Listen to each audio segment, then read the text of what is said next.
कपड़े धोने वाली बहू। शादी के पहले से ही विभा को कपड़े धोने का बड़ा शौक था। कभी नल के नीचे तो कभी तालाब के पास। अरे मेरी नीली वाली लुंगी नहीं दिख रही है।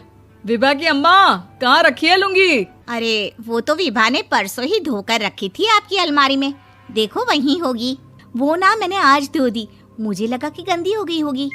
अरे कैसे गंदी हो गई थी? उसे तो मैंने पहना भी नहीं। हे भगवान, इस लड़की के कपड़े धोने की आदत से परेशान हो गया हूँ मैं। जितना तो घर में राशन नहीं आता, उससे कहीं ज्यादा डिटर्जेंट पाउडर का खर्चा है।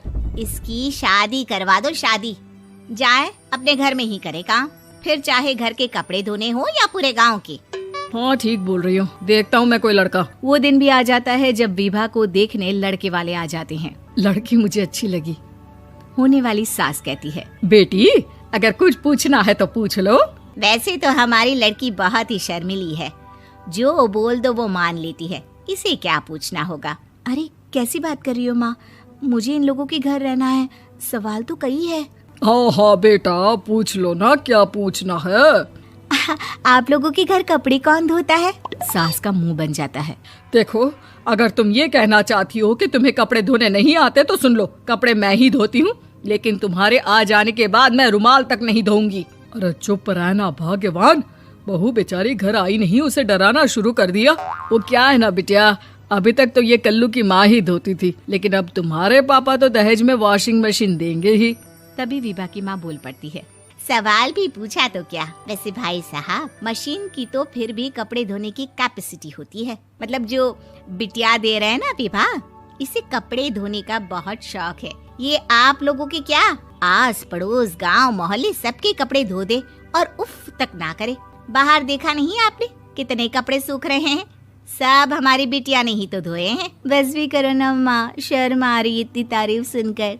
और तो और एक दाग निकाल कर दिखाओ तो मान जाऊं। हाँ अच्छा, माफ करना बेटा, मैंने गलत समझा। हमें तो रिश्ता बहुत पसंद है। और ऐसे जुड़ जाता है रिश्ता कपड़े धोने का शौक रखने वाली विभा का। उसकी शादी हो जाती है कोयला फैक्ट्री में काम करने वाले कल्लू के साथ। शादी के बाद अचानक विभा चिल्लाती हुई सास के पास आती है। सासू माँ, अरे सासू माँ कहाँ है आप? ये तो धोखा है, धोखा दिया आप लोगों ने मुझे। इसे ससुर के चक्कर के बारे में पता चल गया। अरे तो उसमें तुझे क्यों धोखा मिला है? अरे नल में पानी नहीं आता, कपड़े कैसे कब धुलेंगे? अच्छा, तू पानी नहीं आ रहा उसकी बात कर रही है। तो आपने क्या सोचा? कुछ नहीं। अच्छा, तेरी माँ ने कहा था कि कपड़े धोने का शौक है तुझे, याद आया मुझे। शौक बोलकर कपड़े धोने वाले मेरे जुनून को कम ना आके सासू माँ, कपड़ा धोना मेरा गुरूर है। तभी पति भी वहाँ आ जाता है। अभी मैंने इसे सनी देओल की फिल्म दिखाई है, उसी के डायलॉग मार रही है माँ। अच्छा सुन, साफ बता रही हूँ, पानी सुबह 4 से 6 और शाम को 10 से 12 आता है, समझी? विभा टाइमिंग सुनकर हैरान हो जाती है। ये क्या भूतों का मोहल्ला है?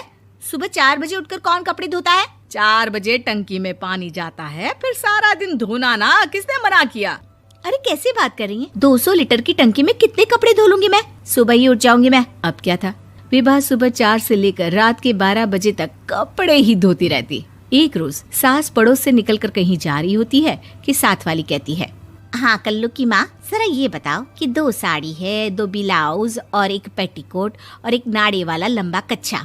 हाँ तो? अरे तो क्या, कितना लोगी धुलाई ये बताओ। धोबन दिख रहे हैं हम क्या? हमारे पति सरकारी नौकरी से अभी रिटायर हुए हैं और बेटा सुपरवाइजर है कोयला फैक्ट्री में। धोबन समझ रखा है हमें। हाय रे कल्लू की अम्मा, माफ कर दो, वो तो मोहल्ले में यही सब बता रहे थे कि तुमने बहू को कपड़ा धुलवाने के काम में लगा दिया है। सास को पड़ोसन की बात सुनकर गुस्सा आ जाता है। वो घर पहुंचती है जहां घर के बाहर ही इतने सारे कपड़े सूख रहे होते हैं जितने कि किसी धोबन के घर पर। अरे ओ कल्लू की दुल्हन, बाहर निकल। माँ जी यहीं आ जाओ, बाथरूम में चादर धो रहे हैं हम। अरे अभी हम धोते हैं, तुमको बाहर निकलो। ये आस पड़ोस वाले बोल रहे हैं कि हम बहू से कपड़े धुलवा कर उसे कपड़ा धोने वाली बना दिए हैं। अरे छोड़ो ना माँ जी, किन लोगों की बातों में आती हो? आस पास के लोगों का तो काम ही होता है कि वो किसी तरह सास बहू को लड़ा दे। बहू सारे घर के कपड़े धोती है, ये क्या कम है? बोलिए। सास को भी लग जाता है कि वो बहू का ये सनकीपन नहीं छुड़वा सकती, इससे अच्छा है कि खुद ही चुप हो जाए। एक रोज सास और बहू मंदिर जाते हैं, जहाँ सास की साड़ी वहाँ खड़ी भीख मांगने वाली से मिलती है। माँ जी क्या बात है, आपकी साड़ी उस भिखारन से कितनी मिल रही है ना? हाँ हाँ देखो तो, दोनों की साड़ी मिल रही है। क्या बात है कल्लू की अम्मा, तुम खुद को तो अफसर की बीवी बताती हो और ऐसी सिंपल सी प्लेन साड़ी पहनकर घूमती हो। सिंपल और प्लेन नहीं है ये साड़ी। तो क्या सोने के धागे से फूल बने हैं? कुछ भी सासू माँ, कुछ भी। हाँ बने थे इस साड़ी में सोने के धागे से फूल। मेरे पति लेकर आए थे मद्रास से स्पेशली मेरे लिए 10,000 की। ताहे भाई साहब इस भिखारन के लिए भी सेम टू सेम साड़ी लेकर आए होंगे 10,000 की। सास उस वक्त तो कुछ नहीं कहती, लेकिन बहू के साथ घर आती है और अलमारी से एल्बम निकाल कर लाती है। ये साड़ी देख रही है, ये वही साड़ी है जिसे मैंने अभी पहना था। इस साड़ी में ये जो चमकदार फूल दिख रहे हैं ना, ये सोने के धागों से काढ़े गए हैं। लेकिन तू लोकल वॉशिंग मशीन ब्रश से घिस घिस कर सारे फूलों को निकाल कर साड़ी प्लेन कर दी।